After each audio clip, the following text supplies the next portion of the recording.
The fire level of the Wyrding Way is the spirit of passion. Centering at the fire level means centering with the emotions. Centering with the emotions does not mean denying your feelings, nor does it mean allowing your feelings to rule over you. It simply means accepting your emotions and deciding which ones to respond to, and which ones to simply be in the moment with. Feeling feeds on feeling. To center at the fire level, ask yourself if you are feeding an emotion that will consume you like a wildfire. Fire is a useful tool, but a fire allowed to blaze out of control will destroy you.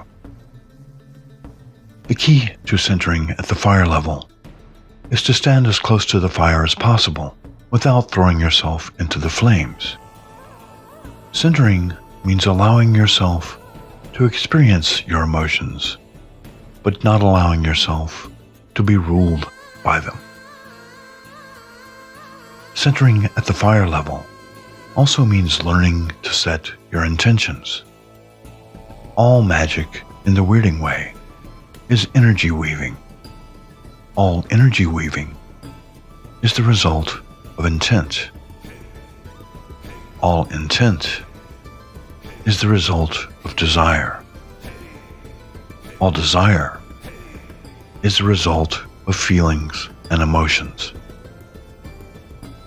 Before setting your intentions, ask yourself if your feelings and emotions are supported by your intentions. When you have mastered the art of centering at the fire level, you will be able to use your emotions to set your intentions without being consumed by them.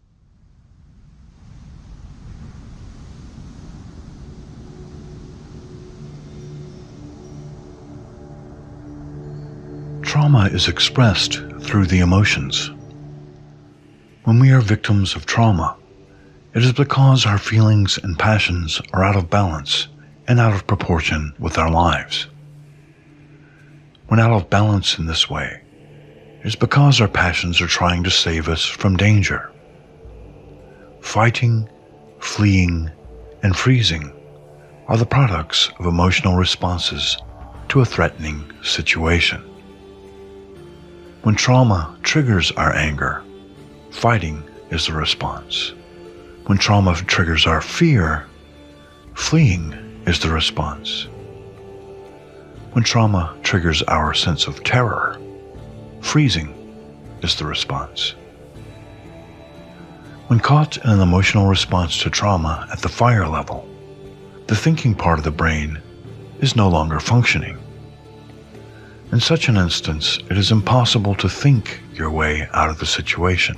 Instead of looking at an emotional trauma response as a problem to be solved, simply look at it as an opportunity to be healed.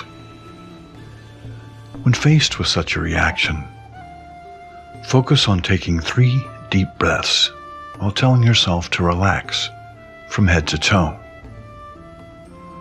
With the first breath, start with relaxing the top of your head, then move to your face and neck muscles. With the second breath, start at your shoulders and relax your entire torso down to your hips and arms. With your third breath, relax your buttocks and your legs. You may find it useful to clench and then release each muscle group as you progress from head to toe, while remembering to focus on your breathing. Don't think about it. Just allow your body to experience the physical sensations that accompany the activity. Let's try it now. Take a deep breath. Inhale and exhale slowly while relaxing the top of your head and your face and neck muscles. Second breath. Inhale while relaxing your entire torso. As you exhale, allow the relaxation to spread to your arms and the top of your hips. Third breath. Inhale. Now relax your buttocks as you inhale. Now slowly exhale, allowing the relaxation to spread to your legs. You may find it useful to clench and then release each muscle group as you progress from head to toe, while remembering to focus on your breathing. Don't think about it. Just allow your body to experience the physical sensations that accompany the activity. The key to healing trauma through our passions at the fire level is to recognize that at the center of the void, all are one. In the void, there is no separation. All life energy flows from the same source. With this knowledge comes the recognition that anger and fear are no longer necessary. If we are all one at the center, then any anger is simply anger at ourselves. Any fear is simply fear of ourselves. When we truly know ourselves, there is nothing to fear. There is nothing to be angry about. The only way to come to this realization is to learn to fully embrace our shadow selves.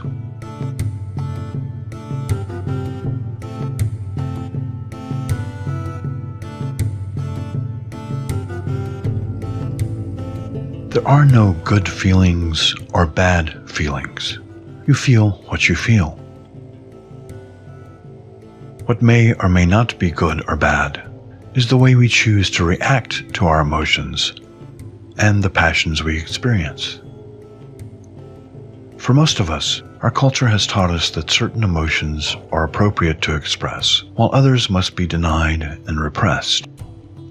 The shadow self consists of the darker emotions we have been taught to hide from others and from ourselves. The shadow self is the thoughts, feelings, and behaviors we have been taught not to own or to acknowledge. Most of the unresolved trauma in our lives exists because we've been taught to deny the pain, to hide it, or to cover it up. We've been taught that the emotions and passions associated with such trauma are signs of weakness. They are perceived as vulnerabilities that could lead us to be traumatized all over again. We have all experienced some sort of trauma in our lives. It could be emotional, verbal, sexual, or physical trauma, or a combination of all of these. Some have experienced much more severe trauma than others, but all of us have experienced it at some level.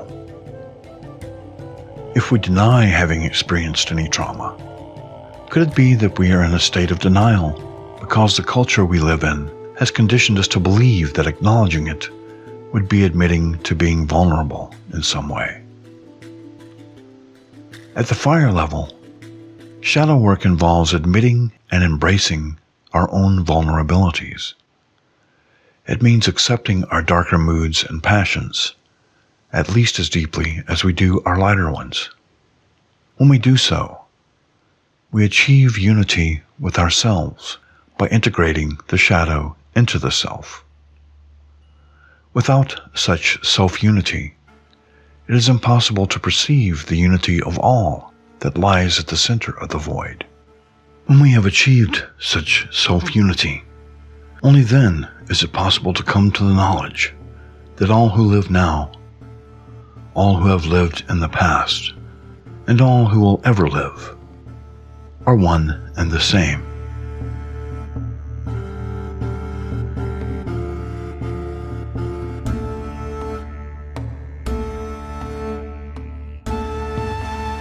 Shadow work at the fire level can be facilitated using fire scrying.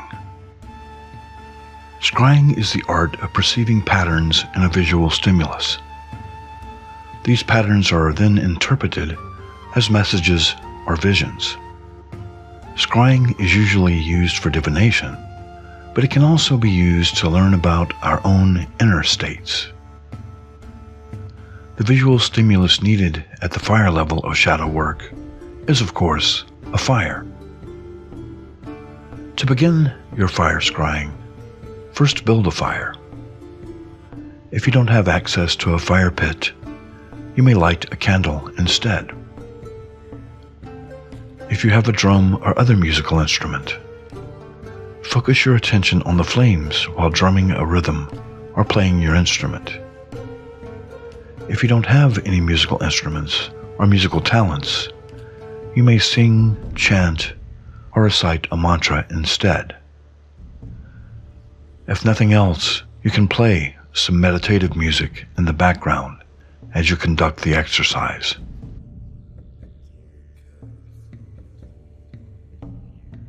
Continue focusing on the flame while feeling the music with your whole being.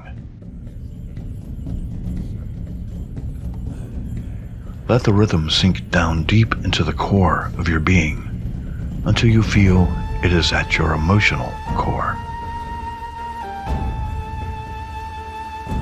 When the music is speaking to your emotions, notice what you see in the flames and how it might relate to your current emotional state.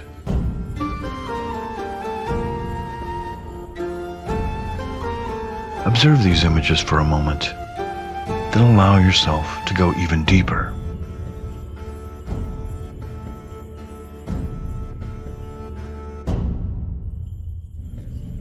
Notice your more negative emotions and passions, the ones you have been taught to deny.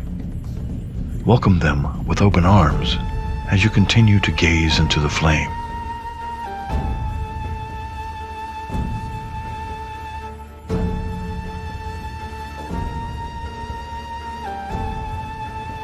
What images manifest now? How might those images relate to your trauma?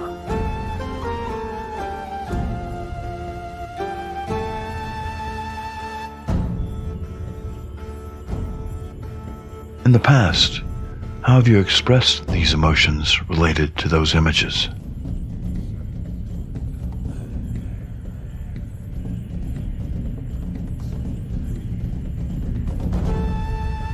If you welcome these feelings and integrate them into yourself, how might that change the way you express these emotions in the future?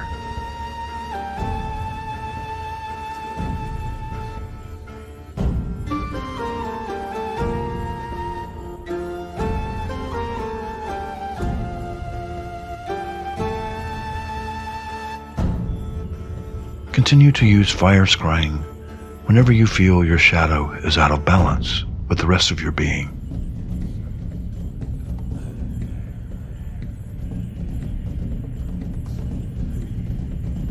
When you can consistently restore balance with this tool, you will be centered at the fire level.